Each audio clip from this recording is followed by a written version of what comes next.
there are no fireworks that are going on that are different from the fireworks that we always have. We are as strong on our views, whether it's Ukraine or other parts of the world, and other council members are equally strong. But I have noticed that we're somewhat muted, particularly when we are outside the council. I think on the social side, there's a sense of discomfort, and I think fortunately in the past few months there have not been any large social engagements that we've been required to participate in, where we have to be diplomatic and smart.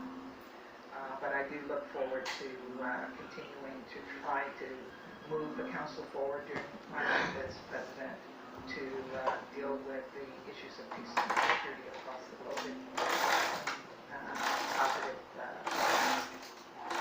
Okay. Thank you. Thanks, Ambassador. Michelle Nichols from Reuters.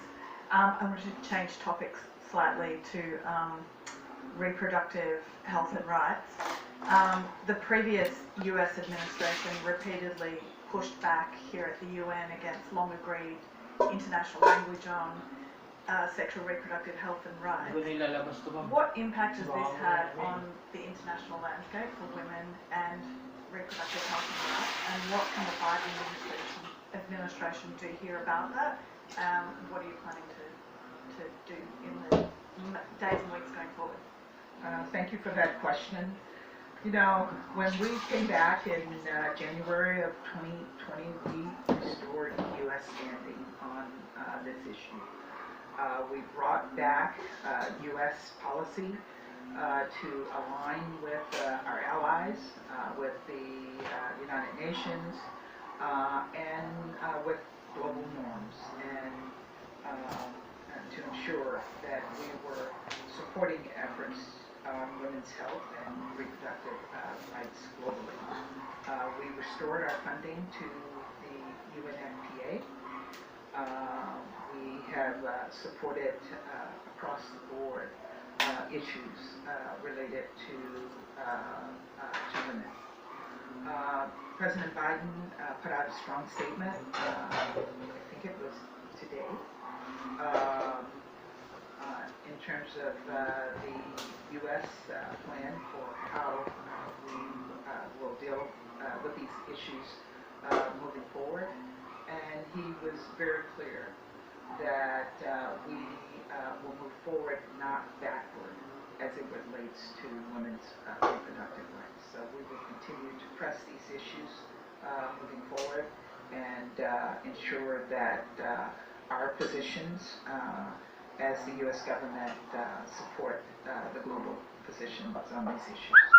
Just a really quick follow-up. Have you noticed any lingering hangover here at the UN from the stance of the previous US administration? No. What I've noticed is that people are happy we came back, and that we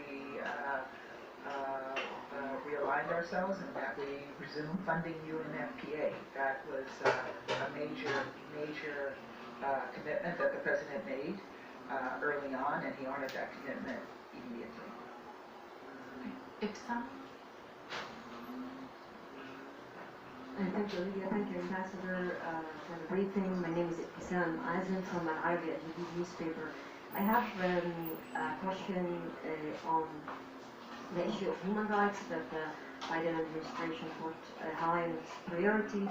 And my question is about specifically Middle East countries, your allies in the Middle East. And I want to ask specifically about Egypt and human rights violations there. I asked you in last September before the GA about the case of Ala Abdel Fattah. And as you know, the administration gave more than $1 billion in military aid to Egypt. You hold back about $130 million lately, but you still sell weapons for billions of dollars to the Egyptian government. And the question is two parts. The first part was Ala Abdel Fattah again. He, as you probably know, activist who was a leading figure in 2011 Arab Spring uprising. A month ago, he started a hunger strike protesting his situation and treatment. And it's said that he has been tortured and is in a maximum security prison in Egypt. My question is whether you are following his case and any message to his family and what your administration is doing to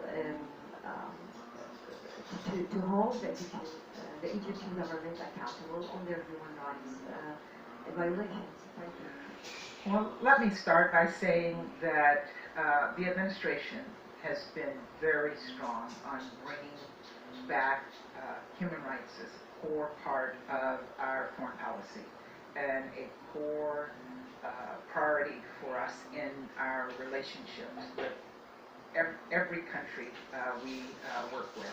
We are following his situation in Egypt, and I can tell you that we do engage with the Egyptian government on issues of human rights.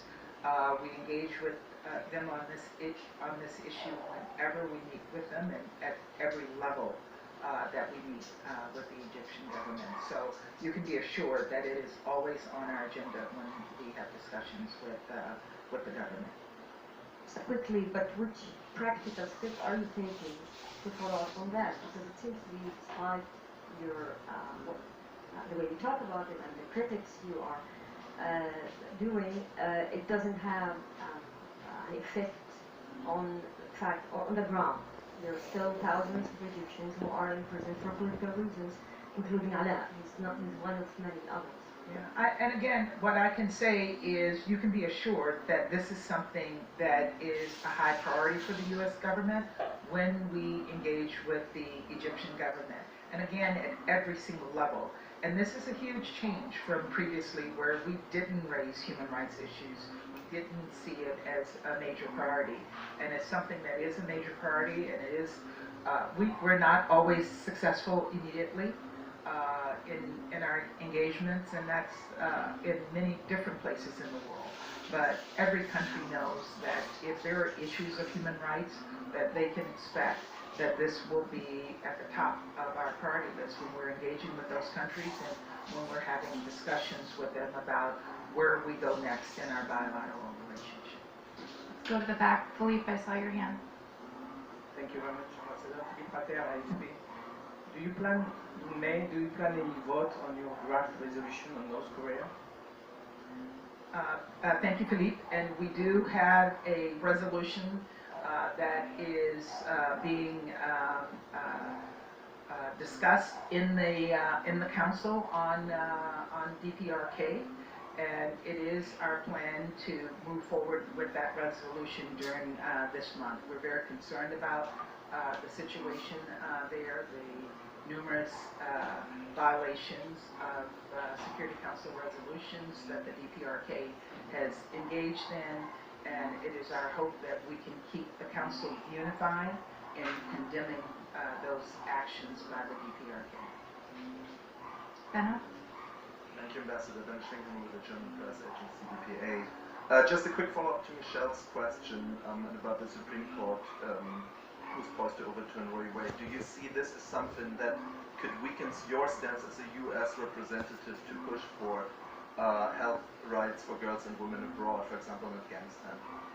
The Supreme Court hasn't spoken yet, and while we've seen this document that it has been leaked and it raises a number of concerns for all of us in our international policies in terms of support for women and girls' reproductive health, we will continue to support those efforts. Down in front. Thank you, Madam President. My name is Abdul Hamid Sayam from the Arabic daily Al-Quds Al-Arabi that's based in London. Madam President, I don't think there is good occupation and bad occupation. Sorry, I missed that. There is no good occupation and bad occupation.